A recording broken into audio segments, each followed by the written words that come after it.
तो हमें अब तक इतना पता है कि कोई भी फंक्शन f उसका इंटीग्रेशन तभी एग्जिस्ट करेगा फ्रॉम a टू b, कोई एक इंटरवल के बीच में फ्रॉम a टू b, ठीक है, अगर उसका lower integral is less than equal to integration of the function f from a to b and integration of the function f from a to b is less than equal to our upper integral, तभी possible है कोई भी function का integration का exist होना।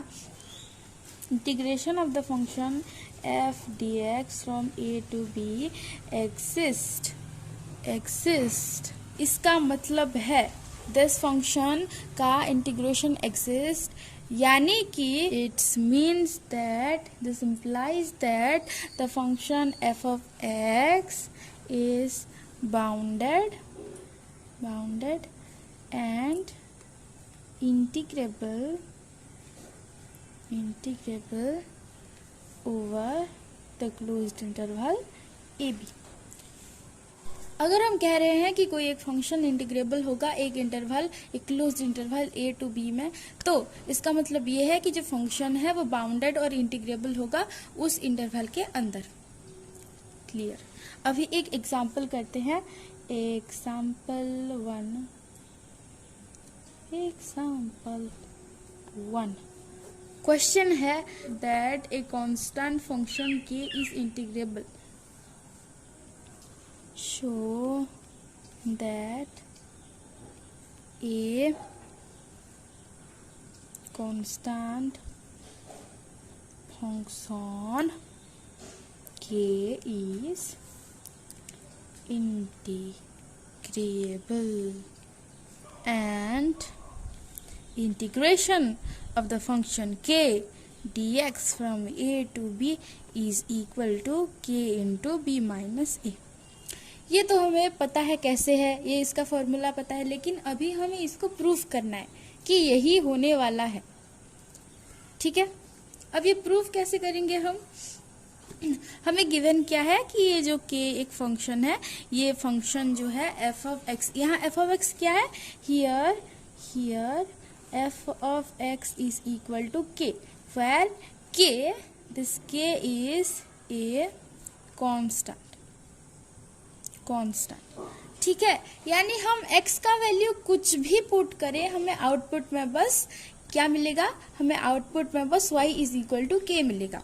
ठीक है, तो ग्राफ कुछ ऐसा होने वाला है हमारा। ठीक है, हमारा ग्राफ होगा, x का वैल्यू हम पुट करते जाएंगे, लट यहाँ है हमारा a, यहाँ है हमारा b, सो a से लेकर b तक x का वैल्यू जो कुछ भी पॉसिबल है अगर हम पुट करते जाएंगे, लट यहाँ है k, तो हमें मिलेगा ये ऐसा एक लाइन सा, मतलब ये line, this line and this X axis will parallel to each other. X axis और ये जो लाइन है, ये लाइन और एक्स एक्सिस दोनों पैरेलल होंगे। So this is our function f of x, y is equal to f of x equal to k। k एक constant है।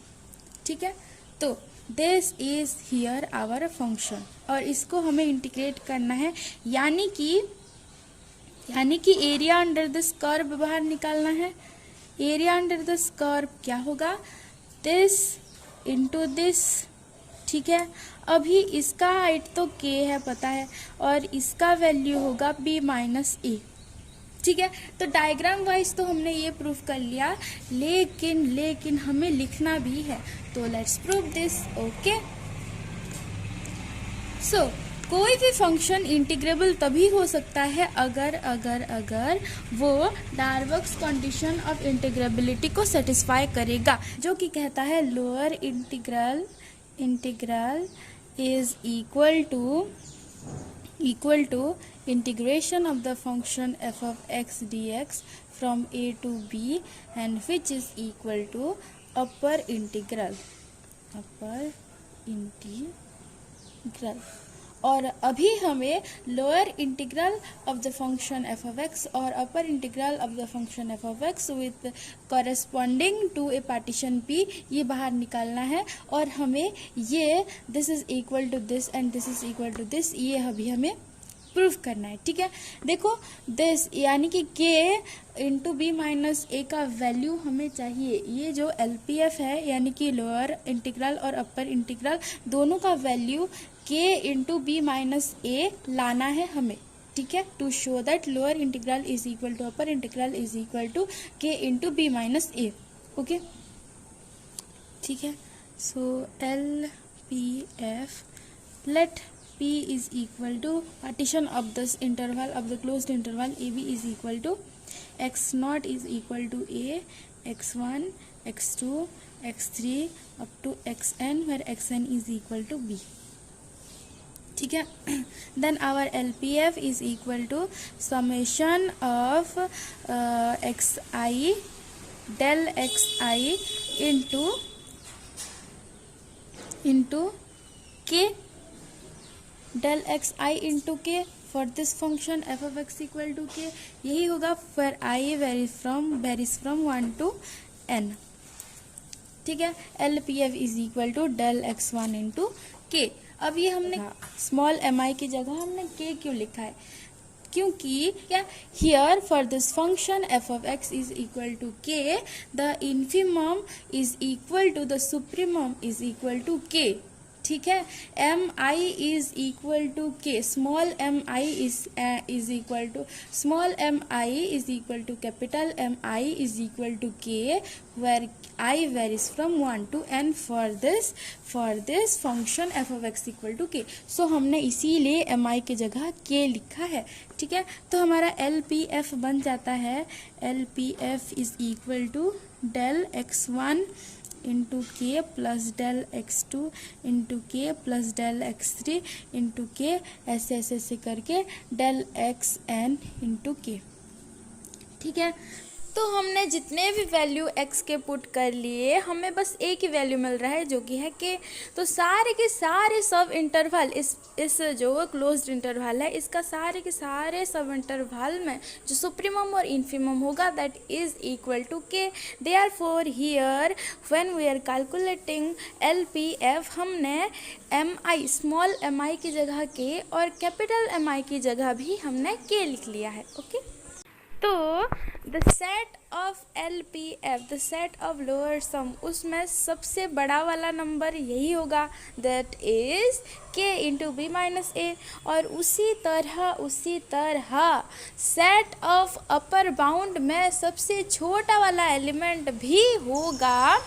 क्या होगा? Summation of del X I into capital M I where I varies from 1 to n which is equal to summation of del X I into K where I varies from 1 to n and this is equal to k into b minus a. So here our upper integral is equal to lower integral is equal to integration of the function f of x from a to b. Therefore this function is integrable. Okay, कैसे है? देखो late यहाँ है हमारा x1, यहाँ है x2, यहाँ है x3 ऐसे ऐसे करके this is xn and this is equal to x nought. So अगर हम जितना भी नंबर ऑफ पॉइंट्स ले पार्टीशन P के हिसाब से तो सारे के सारे del x1 plus del x2 plus del x3 plus del x4 ऐसे ऐसे सारे सब इंटरवल के लेंथ को हम मिलाते जाएंगे तो हमें मिल जाएगा b माइनस ए। ओके,